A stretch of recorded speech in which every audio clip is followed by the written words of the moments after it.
मित्रों, जय श्री राधे, जय श्री राम। आज हम वर्णन करेंगे केतु मघा नक्षत्र में 29 मार्च 2026 को। तो केतु के मघा नक्षत्र में जाने पर वृश्चिक राशि के विशाखा, अनुराधा और ज्येष्ठा, इन तीनों नक्षत्रों पर क्या प्रभाव पड़ेगा। जिनका जन्म विशाखा में हुआ है, अनुराधा में हुआ है, ज्येष्ठा में हुआ है, तो इन वृश्चिक राशि के तीनों नक्षत्रों के जन्म लेने वाले जातकों पर मघा में केतु का क्या प्रभाव पड़ेगा, इसी पर चर्चा करते हैं। केतु मघा नक्षत्र में मतलब पितरों की पूजा अवश्य करें, पितरों को अवश्य मनाएं। प्रतिदिन एक दीपक पीपल के पेड़ के नीचे जलाएं और हाथ जोड़ करके कहें कि हे हमारे पितृ देवता, हमारे घर कोई संकट ना आए, आपकी कृपा बनी रहे। अपने से बड़े और पिता तुल्य लोगों को तथा अपने पिताजी को जो है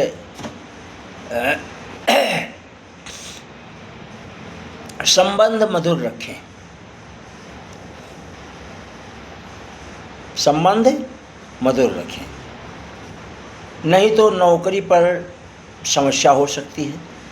मघा नक्षत्र पर केतु का जो प्रभाव है, पुराने रिश्ते टूटेंगे, नए रिश्ते बनेंगे। पुराने रिश्तों में जिनके अंदर मानवीयता है, शिष्टाचार है, सच्चाई है, वो तो रिश्ते बने रहेंगे।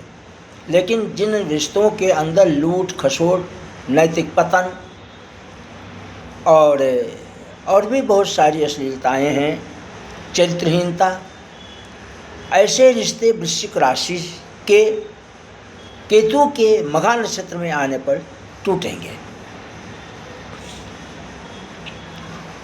और यानी कहने का मतलब कि पुराने रिश्ते जो इस तरह से हैं, इस भाव से हैं, इन क्रियाओं से संबंधित है, वो टूटेंगे और नए रिश्ते बनेंगे।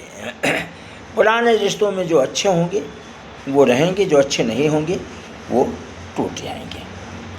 अब वृश्चिक राशि वालों, जो आपका नहीं होगा वो हमेशा के लिए आपके जीवन से निकल जाएगा। उसकी समझ में आ जाएगा कि अब इस जातक को लूटना मुश्किल है। 18 साल पीछे केतु था, अब पुनः वृश्चिक राशि में केतु का प्रभाव आया है। मघा नक्षत्र के द्वारा मघा नक्षत्र पे केतु आया है, तो वृश्चिक राशि पर क्या प्रभाव पड़ेगा, इसी पर हम आप वर्णन कर रहे हैं, हम आपसे वर्णन कर रहे हैं। तो मघा का केतु वृश्चिक राशि वालों के खोटे रिश्तों को दूर करेगा। 29 मार्च से 5 दिसंबर के बीच अमृत प्राप्ति मोक्षाय धारणम, अर्थात पितरों को दीपक जलाते हुए अगर हम चलेंगे तो यह जो मघा का केतु है, यह हमारे लिए अमृत प्रदान करेगा, अर्थात अच्छा होगा। क्योंकि मघा शुभ नक्षत्र नहीं है। सबसे पहला अटैक यानी सबसे बड़ी समस्या नौकरी पर आएगी। पितरों को इसलिए ज़रूर मनाएं। मघा नक्षत्र में जन्म लेने वाले जो जातक का स्वामी है वो सूर्य है, सिंह राशि बनती है, मूल का नक्षत्र है मघा। इसलिए वृश्चिक राशि वालों का सावधान रहना, वृश्चिक राशि वालों को सावधान रहना होगा।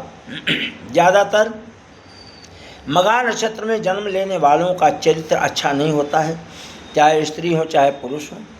मघा नक्षत्र वालों को आसानी से जीता नहीं जा सकता, इनको छल से ही जीता जा सकता है।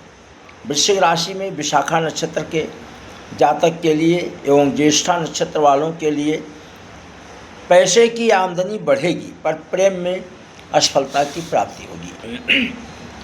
पर अनुराधा वालों को इनके लिए बिल्कुल ही अच्छा नहीं है। इन्हें संभालना होगा। और केतु को शुभ करने के लिए शाम को पितरों को एक दीपक तुलसी के पास जलाएं और गणेश जी की पूजा करें, दूब चढ़ाएं, ओम गं गणपते नमः का जाप करें। 108 बार रोज 29 मार्च से 5 दिसंबर के बीच 2 बार नौकरी पर झटका लग सकता है।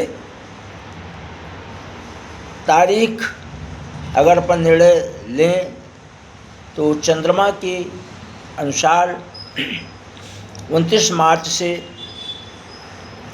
यानी 29 मार्च को और 30 मार्च को, इसके बाद 20 और 26 अप्रैल को, इसके बाद 23 और 24 मई को, इसके बाद 19 और 20 जून को, इसके बाद 17 जुलाई को, इसके बाद 13-14 अगस्त को, इसके बाद 10 सितंबर को, इसके बाद 6-7 अक्टूबर को, 9-10 नवंबर को। इन डेटों को सभी वृश्चिक राशि वालों को स्वास्थ्य पर भी असर और नौकरी पर भी असर होना संभव है। तो करना क्या चाहिए? प्रतिदिन एक दीपक तुलसी के पास जलाएं, ये तो ठीक है। और अगर संभव हो सके तो तिल का तेल और 9 दीपक, उसमें लंबी बत्ती लगाएं एक, और उसमें थोड़ा तिल का तेल डाल दें और थोड़ा सा तिल डाल दें काला, और फिर पीपल के पेड़ के नीचे 9 दीपकों को अमावस्या के दिन और शनिवार के दिन अवश्य जलाएं और पितरों से प्रार्थना करें, तो भगवान की कृपा प्राप्त होगी। मघा नक्षत्र का केतु प्रसन्न होगा और जीवन का जो संकट है केतु के द्वारा आने वाला, ये संकट टल जाएगा। जय श्री राधे। मित्रों,